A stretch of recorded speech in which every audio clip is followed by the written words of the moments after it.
कहानी में एक कपल दिखाया जाता है। वो ऐसे घर में जाते हैं जो पानी के नीचे है और इस घर के लोग बच्चों को अगवा करके उनके बॉडी पार्ट्स को कट करते और फिर उन पर काला जादू करते।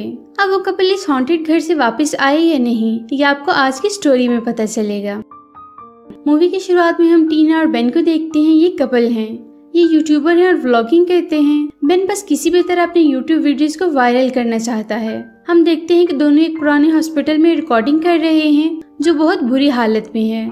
इस सेंटोरियम के बारे में कहा जाता है कि यहाँ एक नर्स थी जिसने 7 बच्चों को जहर देकर मार दिया और फिर इस नर्स को भी मार दिया गया। अब वो नर्स इस सेंटोरियम को हॉन्ट करती है और लोगों को ढूंढती है ताकि उन्हें जहर देकर मार दे।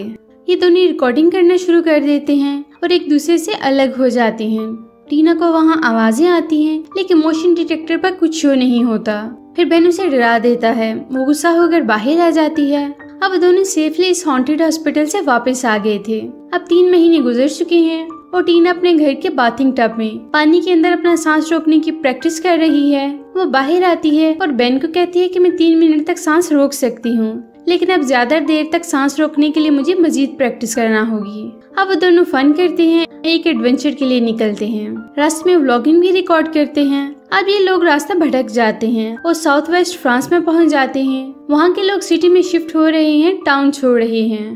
अब वो दोनों एक लेक के पास पहुंच जाते हैं जहाँ काफी ज्यादा लोग हैं और एंजॉय कर रहे हैं। वो डिसअपॉइंट हो जाते हैं क्योंकि ये उनकी डेस्टिनेशन नहीं थी, बल्कि वो एक ऐसी जगह के लिए निकले थे जहाँ पानी के अंदर एक हॉन्टेड घर है। वो उसे एक्सप्लोर करने आए थे। बेन कहता है कि सेंटोरियम वाली वीडियो पर 50,000 व्यूज आए हैं, मुझे बस किसी भी तरह अपनी नेक्स्ट वीडियो पर 1 मिलियन व्यूज चाहिए। टीना बेन को समझाती है कि कोई बात नहीं है, अगर हमें हमारी डेस्टिनेशन नहीं मिली, हम आज का दिन फन करेंगे और एंजॉय करेंगे। बेन एग्री हो जाता है। सामने एक ट्रक में बियर थी। बेन बियर लेने जाता है और वहाँ बैठे एक शख्स से बातें करना शुरू कर देता है। इस शख्स का नाम पेरी है। बेन उसे उस जगह का पूछता है जहाँ वो रिकॉर्डिंग करने आए थे। वो पेरी को कहता है कि तुम हमें उस जगह पहुंचा दो और बदले में कुछ पैसों की ऑफर भी करता है। पेरी मान जाता है। बेन जब वापस आता है तो टीना उसे पूछती है कि वो शख्स कौन है और तुम क्या बात कर रहे थे। वो उसे बताता है कि उस आदमी ने कहा है कि जिस जगह के लिए वो आए हैं वो उस लेक के दूसरी साइड है और वहाँ का रास्ता एक जंगल से गुजरता है और वहाँ बहुत कम लोग जाते हैं। वो हमें उस जगह पर ले जाएगा। टीना उसे कहती है कि जब वहाँ लोग नहीं जाते तो हम क्यों जाएंगे। वो उसे बताता है कि मैंने उस आदमी को पैसे दिए हैं ताकि वो हमें उस जगह पर ले जाए। अब तीनों गाड़ी में बैठकर उस लेक के लिए निकलते हैं जिसमें एक घर डूबा हुआ है। पेरी टीना को वियर्ड नजरों से देखता है। उनसे कहता है कि अब हमें 2 मील पैदल चलना होगा। अब वो जंगल से गुजरते हैं और रिकॉर्डिंग करते हैं।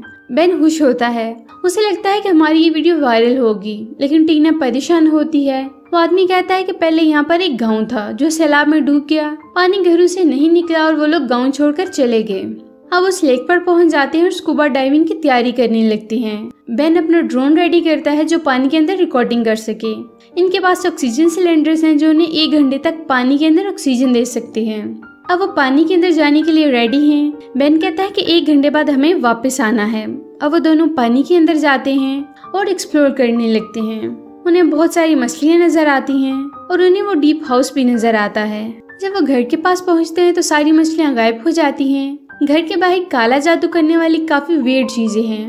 वो उन्हें इग्नोर करके डोर क्रॉस करके अंदर जाते हैं। घर के फ्रंट पर फैमिली का सरनेम मोंटेक नेक लिखा है और सारे डोर्स और विंडोज लॉक्ड हैं। वो घर के आगे पीछे देखते हैं और अंदर जाने का कोई रास्ता नहीं होता।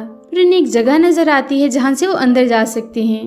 जब वो अंदर जाने लगते हैं तो अंदर से एक बहुत बड़ी खौफनाक मछली निकलकर बाहर आती है जो उन्हें डराती है।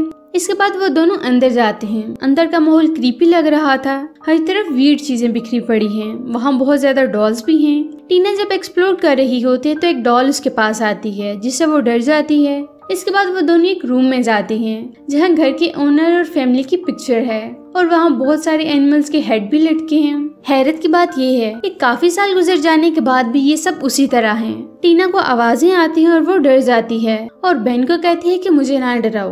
बेन कहता है कि मैं नहीं डरा रहा। इसके बाद वो मोशन डिटेक्टर पर चेक करते हैं। वहाँ आवाज तो आती है लेकिन कुछ शो नहीं होता। अब वो दोनों नेक्स्ट रूम की तरफ जाते हैं जो ओनर की बेटी सारा का है। वहाँ बहुत ज्यादा डॉल्स हैं और बहुत सारे बच्चों की पिक्चर्स लगी हुई हैं और डॉल्स पर निशानात हैं जैसे उन पर कोई जादू रिचुअल किया गया है। ये सब देखकर और डर जाते हैं। उन्हें लगता है कि ये फैमिली जादू वगैरह करती थी। उन्हें लगता है कि कर्टन के पीछे कोई लेडी है। बेन जब कर्टन पीछे करता है तो वहाँ कोई नहीं होता। उन्हें डोर पर कुछ स्क्रैचेस दिखाई देते हैं, जैसे किसी को कैद किया हुआ हो और वो यहाँ से भागने की कोशिश कर रहा हो। उनका ड्रोन भी खराब हो जाता है। इसके बाद दोनों को पियानो बजने की आवाज आती है और वो उस तरफ जाते हैं। उन्हें लगता है कि यहाँ कोई बड़ी मछली आई है या कोई और डाइविंग करने आया है। वो देखते हैं कि वहाँ कोई नहीं है और टूटा हुआ पियानो खुद ब खुद बज रहा है।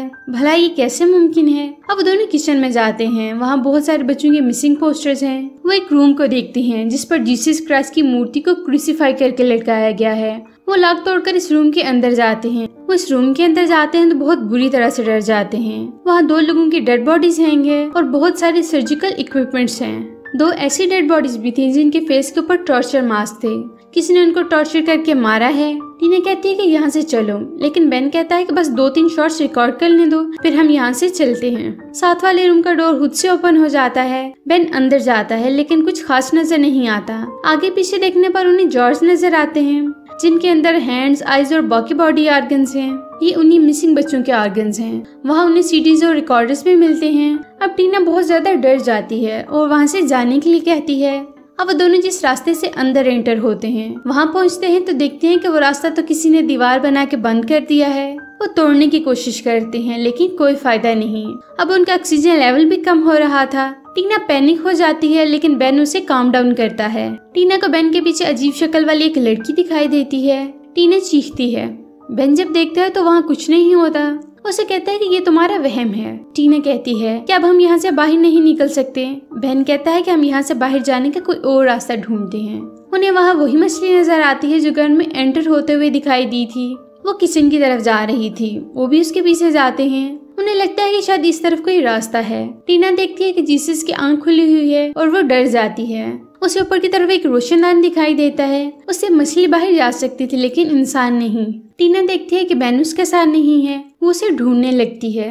वो देखती है कि वहाँ लटकी हुई लाशियां गायब हैं और वो और ज्यादा डर जाती है। बेन को आवाजें देती है और तभी वहाँ बेन आ जाता है। टीना उसे कहती है कि यहाँ लटकी हुई लाशियां गायब हैं। वो उसे कहता है कि नहीं, ये देखो ये लाशें इधर ही हैं। वो हिम्मत करके उनके फेस से टॉर्चर मास्क हटाते हैं तो देखती हैं कि ये घर के ओनर मिस्टर मोंटेगनेक और मैडम मोंटेगनेक हैं। वो ये देखकर हैरान हो जाते हैं कि 50 साल गुजर चुके हैं लेकिन उनकी बॉडीज उसी तरह हैं, स्केलेटन नहीं बनी। अचानक से वो दोनों लाशें जिंदा हो जाती हैं। टीना और बेन डर कर वहाँ से बाहर की तरफ भागने लगते हैं और रस्सी से एक दूसरे को बांध लेते हैं और चिमनी की तरफ आते हैं। दीवार गिरती है और वो दोनों भी नीचे गिर जाते हैं। टीना बेहोश हो जाती है और बेन सारा के रूम में लॉक्ड हो जाता है। टीना होश में आती है और रस्सी काट कर बेन को ढूंढने लगती है।